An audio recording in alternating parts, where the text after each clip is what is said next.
اے ایمان والو، خود کو اور اپنے گھر والوں کو اس آگ سے بچاؤ جس کا ایندھن انسان اور پتھر ہے۔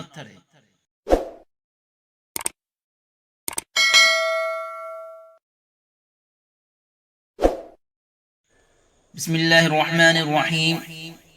حضرت عبداللہ بن عمر بن العاص رضی اللہ عنہما روایت کرتے ہیں کہ رسول اللہ صلی اللہ علیہ وسلم نے ارشاد فرمایا، اپنی اولاد کو نماز کا حکم کرو جب وہ 7 سال کے ہو جائے، اور نماز کے لیے مارو جب 10 سال کے ہو جائے، اور ان کے بستر الگ کر دو۔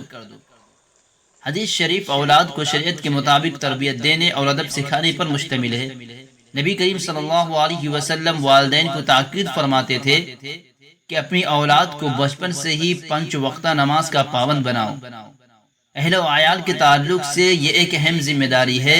ارشاد خداوندی ہے، اعوذ باللہ من الشیطان الرجیم، یا ایہا الذین آمنوا قوا انفسکم واہلیکم نارا وقودها الناس والحجارہ۔ اے ایمان والو، خود کو اور اپنے گھر والوں کو اس آگ سے بچاؤ جس کا ایندھن انسان اور پتھر ہے۔ ارشاد نبوی ہے، تم میں ہر شخص ذمہ دار ہے اور اس سے اس کی ذمہ داری کے بارے میں سوال کیا جائے گا۔ حاکم ذمہ دار ہے، اس کی ذمہ داری کی بابت اس سے سوال ہوگا۔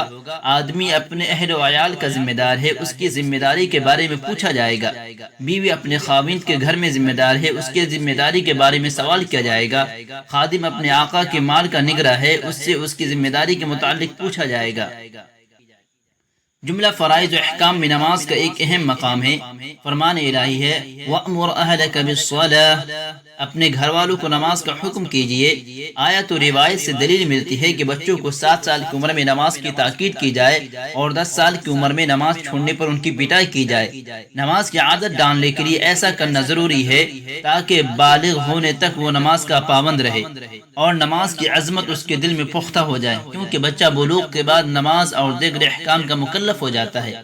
نماز کے باب میں سینکڑوں احادیث وارد ہوئی ہے۔ ایک حدیث میں ہے کہ انسان اور کفر کے درمیان نماز چھوڑنے کا فرق ہے۔ دوسری روایت میں ہے کہ تمام ادیان کا سردار اسلام ہے اور اسلام کا بنیادی ستون نماز ہے۔ اللہ اور بندے کے درمیان حقوق میں سب سے پہلے نماز کا حساب لیا جائے گا، لہذا تمام والدین پر لازم ہے کہ اپنے آپ کو اور اپنے اہل و عیال کو اللہ تعالیٰ کے عذاب اور اس کی ناراضگی سے بچائے اور انہیں رسول پاک علیہ الصلوۃ والسلام کی پاکیزہ زندگی کی تعلیم دے اور صحابہ تابعین کی زندگی کے بارے میں انہیں باخبر کرے۔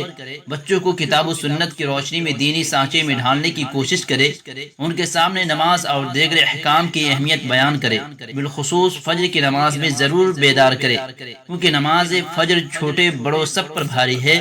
اس وقت لوگ سورج چڑھے خواب غفلت میں سوئے رہتے ہیں۔